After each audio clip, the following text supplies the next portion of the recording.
नहमदुहु व नुसल्ली अला रसूलिहिल करीम। मौलाना मुफ्ती तारिक मसूद का एक अजीब व गरीब और बयान, जिस पर चंद जरूरी गुजारिशात।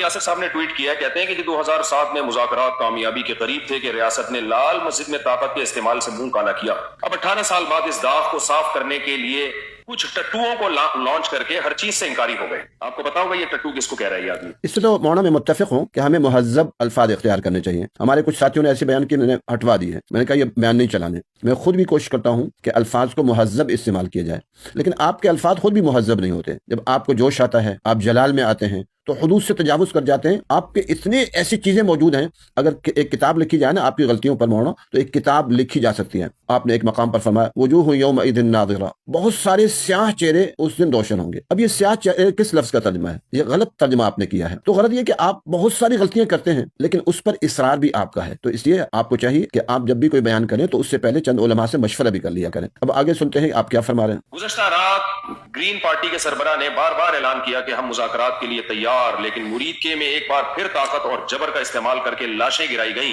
फुटेजेस भरी पड़ी हैं सोशल मीडिया पे, लेकिन चंद साल बाद फिर सफेद पगड़ियों और रुमालों वाले कह रहे होंगे कि अगर कोई मरा था तो उसके वरसा सामने आए। जी जनाब, चंद साल बाद नहीं, अभी हम कह रहे हैं। अगर हम आज साद रिजवी साहब को कह दें या हुकूमत कह दें कि जो मरे हैं उनके नाम पेश करें, वो फौरन नाम पेश कर देंगे।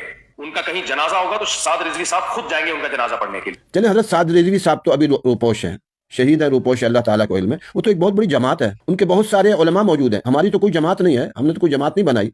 हम एक फिक्र और सोच की बात करते हैं, और वो पूरी दुनिया में कुरान और सुन्नत का निजाम है। उनको तो अमीरुल मुजाहिदीन भी कहते हैं। मुझे तो कभी किसी ने नहीं कहा और ना मैं कहने देता हूँ। मैं तो एक फिक्र और सोच का हामी हूँ। चले, आपसे मैं अर्ज करता हूँ, आज आप आवाज उठा लें कि बाद में मसला ना बने। आज आवाज उठा लें, उनके बहुत सारे उलमा और उनके बड़े बड़े जो लोग हैं वो मौजूद हैं, उनसे कहें कि हजरत हमें नाम बता दें, आपको 5 लाख रुपए इनाम दूंगा। अगर वो जो कह रहे हैं ना, जो फिगर बता रहे हैं, उसके मुताबिक अगर वो आपको नाम बता दे, उनके पते बता दे, आपको जुर्रत है तो। मैं सख्त अल्फाज इसलिए इस्तेमाल करता हूँ कि आपके अंदर हया खत्म होती जा रही है। इन जालिमों के मुतालिक बयान न किया। मेरे तो बहुत सारे बयान आते हैं कि जो तुमने जुल्म किया तहरीक लब्बैक पर, आपकी जलाल यहाँ भी तो नजर आना चाहिए था। उन्होंने जो जुल्म किया है, उन्होंने जो खून बहाया है, उन्होंने मस्जिदें बंद की हैं, आपके जलाल क्यों नहीं नजर आता? मुफ्ती अब्दुल रहीम साहब बयान क्यों नहीं करते और कहते हैं कि जी अगर उनको पता नहीं इतने साल 36 साल बाद, भाई 36 साल को छोड़िए, अल्लाह के वली आज ही उनसे कहिए, उनके बहुत सारे बड़े बड़े रहनुमा मौजूद हैं जो बाहर हैं, उनसे कहिए हजरत नाम पते दे दीजिए, उनका नाम भी दीजिए, पता भी दीजिए, आपको 5 लाख रुपए इनाम दूंगा। लेकिन आप नहीं कर सकेंगे। आप एक चीज में इतना आप पर गलबा तारी हो चुका है, फौज की मोहब्बत में, इस जालिम फौज की मोहब्बत में, इस जालिम हुकूमत की मोहब्बत में आप पर इतना गलबा हो चुका है कि आपका सारा दिन यही प्रोग्राम है कि किसी तरह से इनका ये चीज धोई जाए। ये चीज धुलने वाली नहीं है, ये बिगड़ती जा रही है। मौलाना सैयद सलमान नदवी साहब का बयान आपने सुन लिया, जो आया है हिंदुस्तान से। हालांकि उन्होंने काफी सख्त अल्फाज इस्तेमाल किए। मैं कहता हूँ ऐसा नहीं होना चाहिए।